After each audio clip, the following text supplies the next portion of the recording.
Kayo po ba mga bossing ko isa sa mga nagnanais na mas mabilis na makatrack ng swerte lalo na sa pera? Aba, ituturuan ko po kayo mga bossing na isa sa mga sikreto. Pero syempre mga bossing, bago nyo po itong gawin, kailangan kayo po ay may positibong pananaw sa buhay. May proseso po ito, hindi lang basta-basta natin gagawin. Kailangan may proseso po ito mga bossing. Unang-una, kailangan naka-mindset sa inyong isipan na mababago na ang takbo ng inyong pamumuhay bukod sa sipag at syaga pananalig sa mahal na Panginoon, hindi laging ganyan ang takbo ng inyong pamumuhay. Ngayon pa mga bossing, subukan nyo pong maghanap ng barya mga bossing, kagaya po nito. Ito po yung ating 10 piso ng tataboy ng kamalasan. Ito po mga bossing ko yung silver, takot sa mga silver. Kaya nire-recommenda ko nga po sa inyo yung stainless po namin na bilog na pantaboy ng kamalasan. At yan ay bilog, ang bilog para mabilis gumulong ang magandang kapalaran. Tapos, ito naman po yung rose gold, yung pinaka-lining ng 20 pesos. Mabilis na pagtugon sa mga problema. At syempre yung silver, pantawag ng swerte, pantaboy ng kamalasan. Ito naman po yung ating gold mga bossing ko na 5 piso.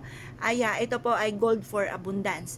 Pagsasama-samahin natin ang tatlong ito at ilalagay natin sa isang tissue. Yan, sa isang tissue. Ganito po inyo pong gagawin. Habang nakaharap ka sa may silangan na 6:30 or kaya po mga bossing ko ay alas 7, kunin nyo po ito, pagpatong-patungin. Sa pamamagitan ng pampaswerteng ito ay makakamit ko lahat ng mga pangarap ko sa aking buhay. Sabihin nyo na ang lahat ng nais na walang gamit na sana, direct to the point. Pagtapos na po kayo mag-wish mga bossing ko, ito po ay babasain po natin. Sabihin nyo po, ako ay yayam at magiging matagumpay. Lahat ng mga pangarap ko ay matutupad. Ayan, ito na po yun mga bossing at pagkatapos ay babasain nyo po yan dito. Babasain nyo. Pero, wag po, baka yung tawag dyan, masira yung pinaka-tissue. Yan. Pag masyadong nabasa, kagaya po nito, pigain nyo lang. Yan. Tapos, mag-wish po kayo.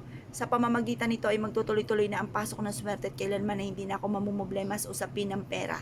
Lahat ng mga pangarap ko ay matutupad. At kung ano man ang mga pagsubok kong pinagdadaanan sa ngayon, ay kaagad ko itong pagdadaanan at hindi ko ito tatambayan.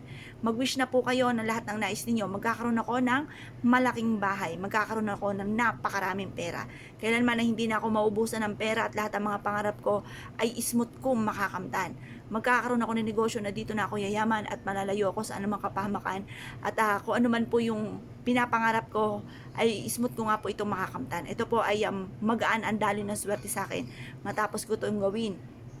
I-wish na po lahat ng nais po ninyo. Pagtapos na po kayo mag-wish, ito po ay ibilad sa sinag ng araw hanggang alas 8 ng umaga. Makalipas ng alas 8 ng umaga, iwanan nyo po ito sa may bintana po ninyo mga bossing sa gawing silangan. Ito po ay makakatulong upang sa ganun magkaroon kayo ng malaking benta araw-araw at araw-araw ang dating ng pera. Tuloy-tuloy ang pasok ng swerte.